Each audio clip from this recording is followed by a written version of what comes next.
Económico por el canal 5 Días y es el tiempo de ir a nuestras entrevistas que siempre hacemos en este espacio.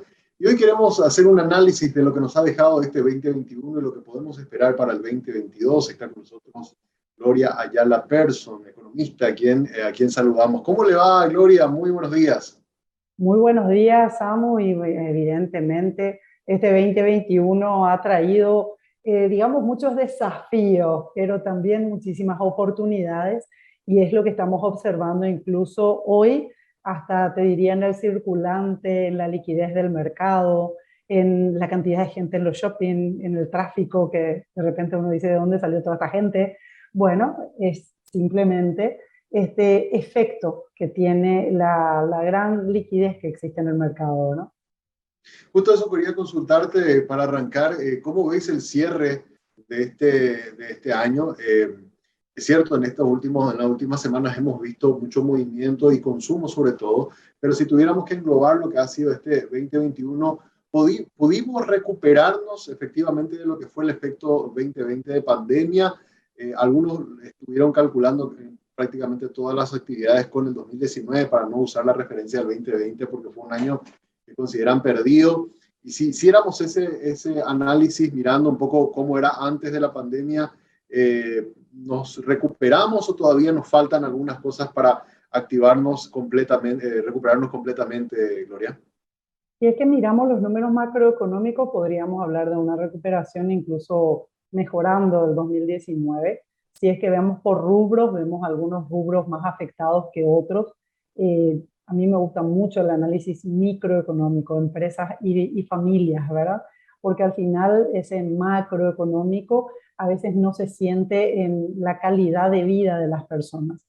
Entonces, mirando desde, digamos, observando lo que es nuestra capacidad de compra, yo considero que el 2021 en general los rubros han ido incrementando sus actividades, pero todavía veo mucho rezago principalmente en las áreas relacionadas a proyectos de inversión, en la capacidad de volver a mirar a mediano y largo plazo, en la toma de decisiones de las familias, y todavía veo un efecto negativo del 2020 relacionado a la capacidad de generación de empleo. Entonces, eso hace de que en muchas familias todavía se siga sintiendo tremendamente el efecto del desempleo, de la disminución de los ingresos, de la incapacidad de lograr llegar a la misma calidad de vida que tenían antes de la pandemia. Y entonces es como distinto el escenario, es como que mirando más de cerca uno dice, todavía hay mucho que hacer, y por sobre todo esta economía informal que tenemos en un gran porcentaje, casi la mitad de nuestra economía es considerada informal, hace de que no se pueda proyectar con estabilidad o con tranquilidad financiera nuestra posibilidad de tomar decisiones, es decir, a qué colegio se van a ir mis hijos, si existe o no tranquilidad financiera, en algunos casos seguridad alimentaria no existe en muchas familias en el país, así que tenemos mucho trabajo por delante para lograr, digamos, regularizar algún punto de equidad. Si es que miramos en nuestro país en general, la inequidad económica y social es muy alta, y post pandemia creo que eso ha aumentado la brecha, ha agigantado la brecha entre los sectores socioeconómicos, lo cual a mí por lo menos me preocupa mucho. Mencionaste un poco lo de la microeconomía y quería resaltar algo que me parece sumamente relevante y quería preguntarte también tu opinión, Gloria. Por un lado, nosotros tenemos un dato grande que nos dice el Banco Central: este año la economía va a crecer 5%, ¿verdad? Lo cual uno mira y dice que es positivo, pero por el otro lado, vemos que al mismo tiempo este año fue un año con un efecto inflacionario muy fuerte que generó esto que estás diciendo, la imposibilidad de muchas familias de incluso completar una canasta básica de alimentos con una inflación del 7%, donde alimentos y combustibles se dispararon a más del 20, más del 30% en algunos casos.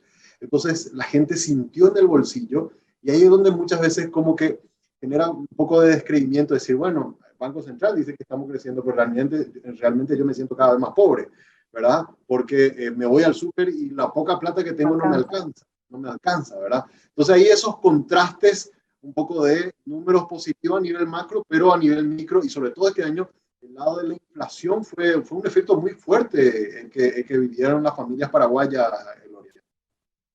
Sí, perdón la sonrisa, pero las familias paraguayas realmente, si es que no comparamos con la región, decimos, híjole, qué re bien estamos ahora.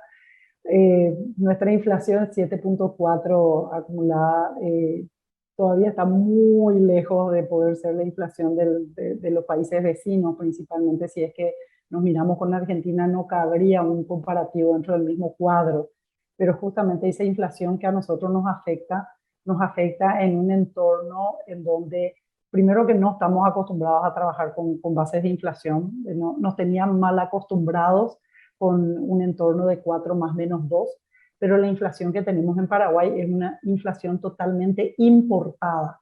Y entonces de repente cuando se aplica lo que dice el manual, como por ejemplo las políticas macroeconómicas monetarias de aumento de tasa para los instrumentos de regulación monetaria, que es como la rienda que tiene el Banco Central contra inflación, el contracíclico de la inflación, en realidad decimos, pero ¿será que esto va a funcionar? Porque el problema mayor está en que no es una inflación generada por nuestra economía, no es una inflación generada por efectos que nosotros tengamos control. Es una inflación totalmente importada. Si es que miramos a Estados Unidos, vamos a encontrar la misma situación con ellos. Están con una inflación que no existía en su registro, más o menos, era una inflación del 6%. En Estados Unidos era inadmisible mirando 2 años atrás. Entonces, en realidad es un poco más complejo este tablero. Y nosotros como Paraguay somos como un piojo que está encima de un rinoceronte y por más que les tiremos fuertísimo, los rinocerontes no se dan ni cuenta que existimos. O sea, somos muy pequeñitos, no tenemos una capacidad de impactar en el precio de los commodities, principalmente porque nosotros no solamente importamos commodities como sería el petróleo, sino que también importamos prácticamente la gran mayoría de los productos industrializados. Tenemos muy poco desarrollo industrial en nuestro país. Entonces, hay como, y las pocas industrias que hay encima se ven ahogadas por esta informalidad que implica el contrabando. Y vos le decías a la gente, ¿cómo vas a traer cosas por contrabando? No hagas eso, le estás matando a la generación de empleo en el país. Y te dice, ah, pero demasiado caro sale acá y allá me sale mucho más barato, y tiene su lógica también. Entonces, ¿cuál es el punto? ¿Te das cuenta? Es muy, muy complejo este tablero y en realidad estamos ante esta situación de un país pegado al nuestro, no nos podemos cambiar de vecindario, y el país que está pegado a nosotros está con una inflación superior al 50% y con subsidios muy, muy altos al sector industrial. Entonces, ¿cómo logramos combatir esta situación de contrabando que nos afecta en la base misma de nuestra generación o nuestra capacidad de generación de valor y de empleo? Nos golpea en la posibilidad de cambiar nuestra política de producción. Al contrario, nos volcamos más al commodity porque es donde no puede entrar el contrabando, y nos alejamos del único modelo que puede hacer sostenible la calidad de vida para las familias, que es el industrial. La transformación del commodity para generar valor es donde se genera también empleo y donde se genera la capacidad de digamos, agregar un insumo a las exportaciones no tradicionales, ¿verdad? Entonces, es como un tablero bastante complejo, pero si nos miramos con los demás decimos, pero no estamos mal. Sí, el asunto es cómo eso se siente en mi mesa, cómo se siente en mi bolsillo. Y ahí es donde me parece que tenemos muchísimo trabajo que hacer. Y estoy muy preocupada, te diré, porque esta situación política, económica y social son 3 dimensiones que se impactan mutuamente. Y mientras los políticos discuten, no sé, acuerdos comerciales entre ellos o particulares o de intereses creados, nos alejan de la posibilidad de encontrar un marco común de gobernabilidad. Y eso impacta en nuestro bolsillo y en nuestra calidad de vida. Totalmente, totalmente de acuerdo. Y encima, eh, tocaste el tema de la inflación y el impacto en la mesa de la gente, pero también mencionaste la cuestión del empleo. O sea, nosotros también estamos registrando niveles de desempleo que no estábamos acostumbrados, ¿verdad? Porque justo recién antes en el programa estábamos mostrando niveles de desempleo en torno al 5 o 6% y ahora se nos disparó hasta 8%. O sea, hay un montón de gente que no está trabajando y los pocos ingresos que tiene va y recurre a lo que es más barato, a su conveniencia. Por eso que la cuestión es también tan difícil combatir la compra del ciudadano de ese producto de contrabando, que quizás es la única manera en la que pueda acceder a ese alimento para llevar a la casa, Gloria. Sí, es más, a ese índice de desempleo habría que sumarle el subempleo. Y el subempleo es de subsistencia. Y ese subempleo de subsistencia, el que te dice, no, yo tengo trabajo, pero en realidad es casi para la alimentación diaria, gana por día, gana de changa, no es sostenible. Entonces, tampoco eso te permite una mirada de largo plazo. Cuando yo hablo de mediano y largo plazo en las familias, me estoy refiriendo a que mis hijos tienen hoy la capacidad de estudiar como para que la siguiente generación sea mejor que la mía. Porque al final eso todos los padres queremos, ¿verdad? Que nuestros hijos sean mejores que nosotros y tengan una mejor calidad de vida que nosotros. Para eso les queremos hacer estudiar, les queremos proveer de las mejores herramientas de capacitación. Y ahí es donde también tenemos que encontrar que este impacto de la pandemia, año 2020 puntualmente y primer semestre 2021, agrandó la brecha de desigualdad de oportunidades. Nuestra base de desigualdad arranca en la primera infancia. Entonces, a partir de ahí hay que construir, y por eso es que la mirada tiene que ser de más largo plazo. Nuestra construcción de soluciones inmediatistas, tanto en la economía como en la parte política y la parte social, nos están atrasando. Yo siento que nosotros estamos retrocediendo como calidad de vida país. No estamos mejorando. Fíjate la calidad de estudio que teníamos versus la calidad de estudio que tienen nuestros chicos hoy. Entonces, eso hoy en un mundo tan globalizado, que creo que nadie puede discutir esa globalización, nos está golpeando muy fuerte. Y si a eso le sumamos de que la globalización se va por la vía de la tecnología, nos estamos quedando fuera de la cancha. Así que la mirada es difícil, ¿verdad? Porque si yo no tengo para comprar comida para hoy, es complicado que puedan mirar a un año. Y yo les estoy pidiendo, che, y si miramos a 20 años, bueno, esas complejidades que tiene el tablero económico, principalmente macroeconómico, donde la parte de política monetaria y la política fiscal juegan papeles claves dentro de las decisiones, tenemos que empezar a mirarlas no solamente como decisiones de gobierno, sino como decisiones de Estado. Y ahí es donde el involucramiento tanto del sector social, que serían familias y todo el mundo académico, tiene que tener un peso igual de preponderante como lo tendrían las empresas. Pero las empresas constituyen un espacio muy pequeño si es que entendemos de que el 50% de esa informalidad y del subempleo va en contra. Es como que, imagínate que estemos jugando este tema del estirar las cuerdas y de que son dos pesos de la misma proporción. Estamos hablando del 50% de la economía en la informalidad. Es como que uno procura adelante y el otro te lleva para atrás, ¿verdad? Entonces, ¿cómo lograríamos esto? Se trata realmente de un acuerdo ciudadano mucho más importante que los intereses comerciales de hoy. Para el año que viene, la estimación oficial de crecimiento económico es 3,8%. ¿Vamos a mejorar algo de lo que hemos vivido el 2021 en la calidad de vida de la gente? ¿Esta presión inflacionaria va a continuar? ¿El nivel de actividad se va a recuperar en 2022, Gloria? Vos sabés que a mí, Samu me conoce demasiado, vos sabés que a mí me encanta tener un inflador, me encanta, ¿verdad? Pero en este momento tengo que quitar únicamente mi alfiletero y romper algunos globitos. No lo veo yo de esa forma. De hecho, se está estimando un año muy duro para el próximo año en cuanto a la parte de commodity. Nosotros somos un país clima dependiente, dependemos muchísimo de sequía o de inundación, ¿verdad? Entonces, no estamos con muy buenas perspectivas de exportación tradicional de commodities específicamente para el próximo año por el motivo de sequía. Entonces, tenemos que tener mucho cuidado cuando se hacen estas estimaciones. Estamos hablando de que una inflación que supera digamos, la posibilidad de crecimiento económico, pero por otro lado también estamos entendiendo de que nuestra conformación económica atenta contra la posibilidad de generación de empleo y de exportación no tradicional, que no dependamos tanto del commodity, que no dependamos tanto de carne y de soja. Entonces, necesitamos industrializarnos más. Para eso hay que trabajar sobre una serie de medidas que hoy como que desalientan a la inversión empresarial. Entonces va a ser muy difícil que bajo este entorno y encima, no sé si vos sentís lo mismo, pero estamos como entrando al año preelectoral y los muchachos están completamente en otro lado de su cabeza. Cada uno está viendo su chakra y no están mirando el país como debería de mirarse estratégicamente.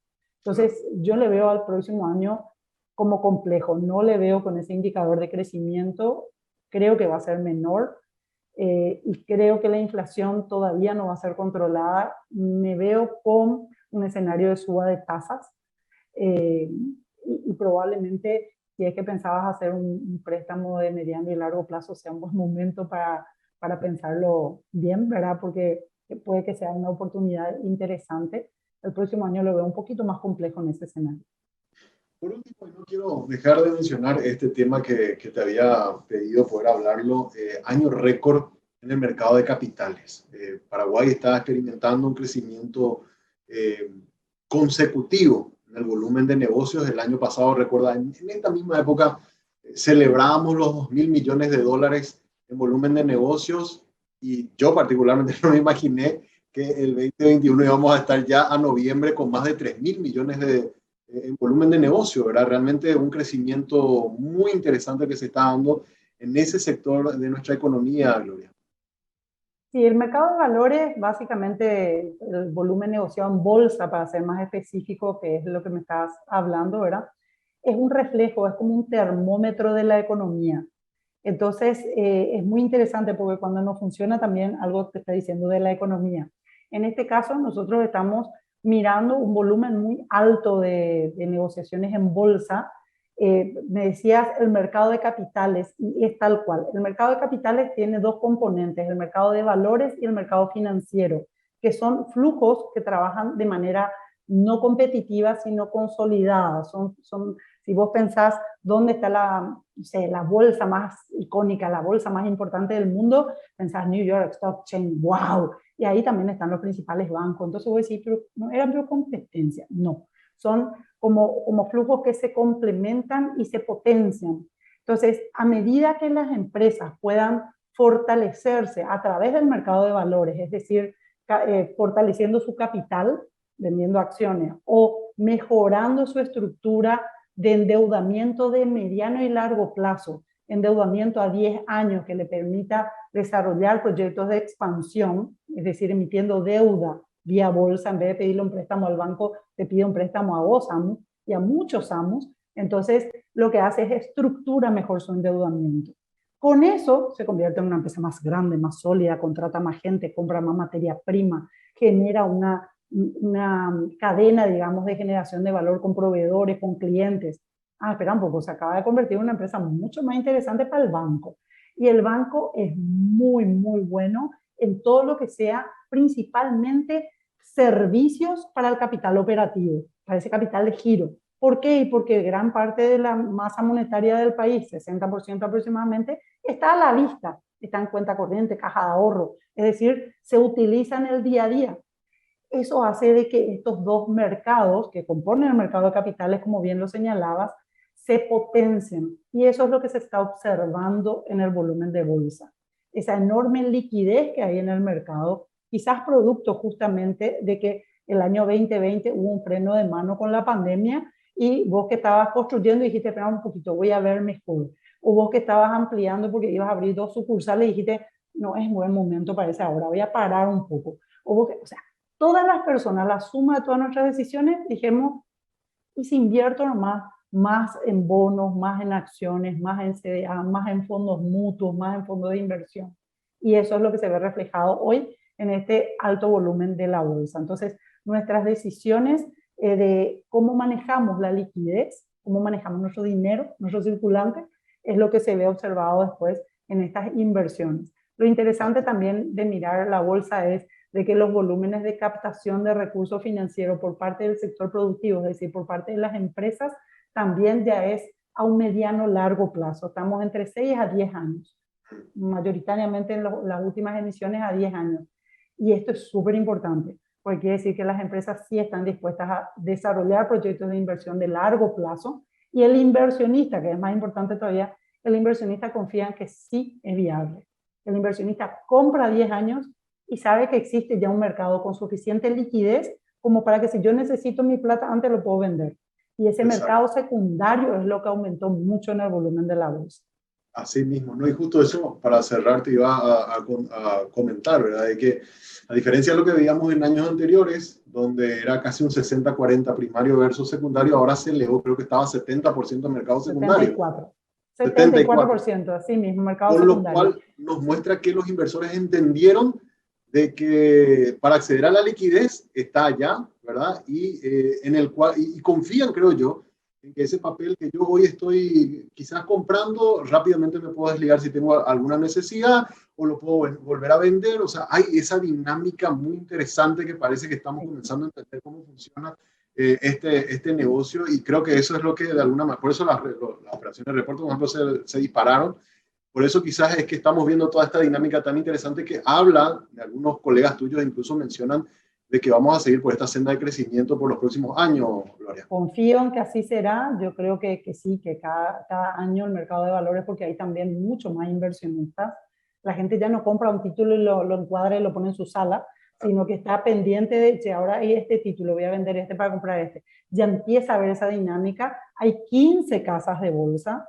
Por lo tanto, yo puedo comprar un certificado de depósito de ahorro a 3 años y sé que si necesito la plata en 6 meses lo puedo vender. Puedo comprar un bono a 10 años y lo puedo vender. CDAs y bonos tienen una liquidez promedio de 24 horas, así que es altísima la liquidez. La liquidez significa puedo convertir mi activo en efectivo sin perder plata rápido, ¿sí? Sería el concepto. Y eso me parece que es demasiado importante, súper válido. Yo no le veo posibilidad de retroceso, sino de crecimiento por la cantidad de actores que ya participan en el mercado, tanto de emisores como de casas de bolsa, de administradoras de fondos y, por supuesto, de inversionistas, tanto personas físicas como jurídicas. Así mismo es.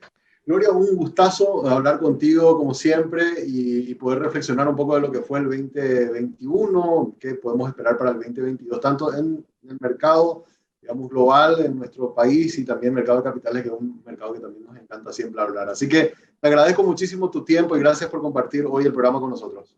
Muchísimas gracias, Samuel, que tengas un feliz año. Te bendigo y espero de que todas tus actividades sean para bien y para beneficio y provecho de vos, de tu familia y de toda la comunidad. Muchísimas gracias. Muchas gracias a vos también. Así estuvo con nosotros la economista Gloria Ayala Persson conversando hoy en Monitor Económico. Hacemos una pausa, a la vuelta venimos con más de programa.